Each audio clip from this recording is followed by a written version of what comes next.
Hey everyone, I'm Hilary Spidaliere, a Senior Product Marketing Manager here at Blackhawk Network. I just finished up attending NRF's Retail Big Show, Chapter 1, and I'm super excited by all of the great sessions and keynotes that I heard while I was there. While I definitely missed being in New York this year, I certainly did appreciate some of the unique opportunities that come with being virtual. There was the ability to view sessions that I was double booked for after they were live, the interactive chats and engagement opportunities during the sessions, and dialing in from the comfort of my house, sometimes in sweatpants, wasn't too bad either. Overall, I was really inspired by the event, and so just wanted to hop on here to share 10 of my key takeaways with you from the event. Takeaway number 1, the challenges in 2020 that most impacted retail really drove acceleration and innovation across the board. We heard from retailers that roadmaps and plans evolved really quickly. Projects that were on the list for 2 years down the road got prioritized and new things were added. 2020 validated some innovations that businesses had planned. It exposed new opportunities not on the roadmap and overall involved a lot of change. Takeaway number 2, the customer journey and experience is changing. Customers are proving to be interested in some things that retailers weren't anticipating. Examples of things like setting up appointments, engaging with QR codes, and rapid delivery saw huge adoption, and the retailers who talked about these anticipate that they'll continue well beyond the pandemic. Some of these ideas or concepts were actually explored in past years and not engaged with very much, but now in the new climate, with today's omnichannel customer, they're seeing renewed interest and adoption.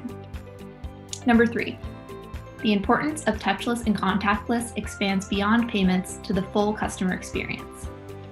Everything from scheduling your appointment or shopping time, checking in when you arrive, verifying your ID if that's needed, making payment, or actually picking up your product in the store, customers want a contactless option. This is really key right now with health and safety at the forefront of everyone's minds, but the retailers we heard from anticipate that the interest in contactless will continue for years to come. And while it's here to stay, we heard that there's way more innovation that can be done in this space, with many retailers saying we're just starting to scratch the surface. Number 4, we heard a lot about the importance of personalization and consultative relationships with customers. Customers do want efficiency, but they also want customized and personalized experiences. Coming out of the pandemic, a lot of the speakers anticipate a strong desire for human interaction and experiences. As the omnichannel shopper continues to engage both in-store and online, it's important for retailers to provide a consistent and seamless experience for that customer, no matter where they're shopping. A session with Verizon and Custom Suits talked about this a lot, highlighting that the details remain as important as ever, but as retailers engage across more channels, the number of details just increases that the merchant needs to be aware of.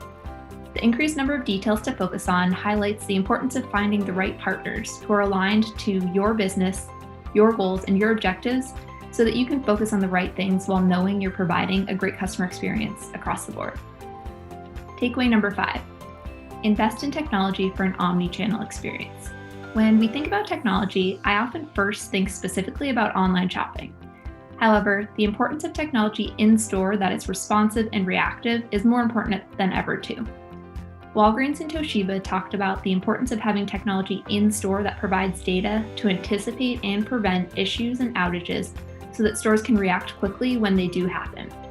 I also attended a great session on a recent global research report called Tomorrow's Consumer that highlighted customers' desires and expectations for a fluid shopping experience across channels, with smart shopping experiences, live commerce engagement with influencers, and more innovation at the point of sale.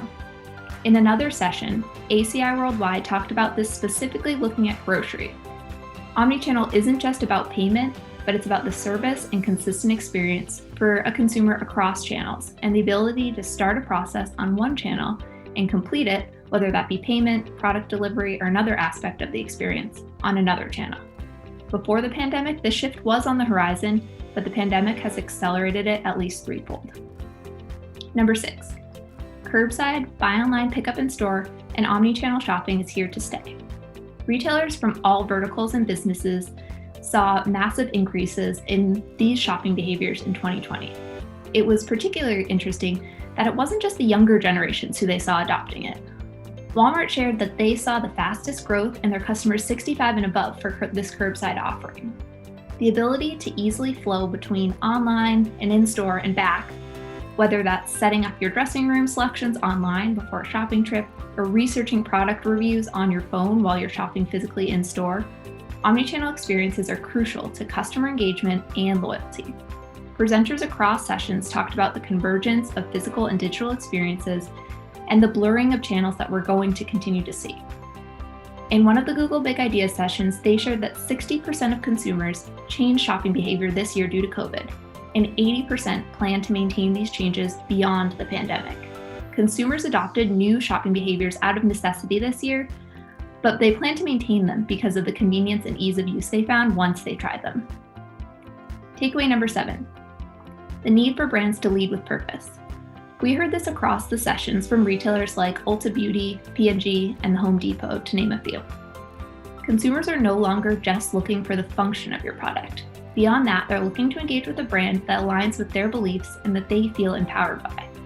The need to lead with purpose is equally important to retain customers as well as your employees. And throughout the session, we heard about the value that retailers are putting on the happiness and empowerment of their employees through leading with a sense of brand purpose. This leads to takeaway number 8, the importance of your employees and team. Are you arming your employees with the training and technology that they need to provide a great and consistent experience in store with knowledge about new products, new payment options, and new resources? As technology changes and different parts of your business are automated, are you looking for ways to get training for existing employees so that they can evolve with your company? These were the kind of questions that we heard multiple speakers and many sessions talk about.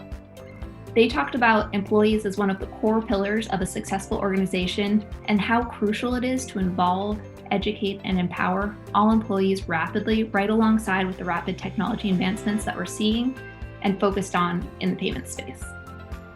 Number 9, the power of harnessing your consumer data. The conversations and presentations about omnichannel experiences, personalization, and convenience all really came together when talking about the power of data. Maintaining control of and consolidating your consumer data, particularly when it's coming from across different channels like in-store, online, on mobile, and in-app, is really crucial. It's so important to leverage this data to then provide that customer with the personalized, consistent experience that they're expecting, regardless of what channel they're engaging with you on that day. And takeaway number 10, embrace new technology and personalize it for your brand and your customers. Throughout the sessions, we heard a lot about new technology and predictions of what's to come in the next 3 to 5 years. The CEO of Wayfair talked about a new screen technology that allows you to feel a fabric texture through a mobile device. On another panel, Estee Lauder and Shop Shops talked about live streaming commerce and the huge success that it's seeing in China and the opportunities that brands have to embrace it globally. There are so many new and exciting technologies, and it's key to embrace them and personalize the use of technology to work for your brand and, most importantly, your customers and the experience that they want. So these are just a few of the things that I found most interesting from my time at NRF this year. I'm really excited to learn more as we continue to dive into 2021, and I really look forward to talking with you all again soon. Thanks!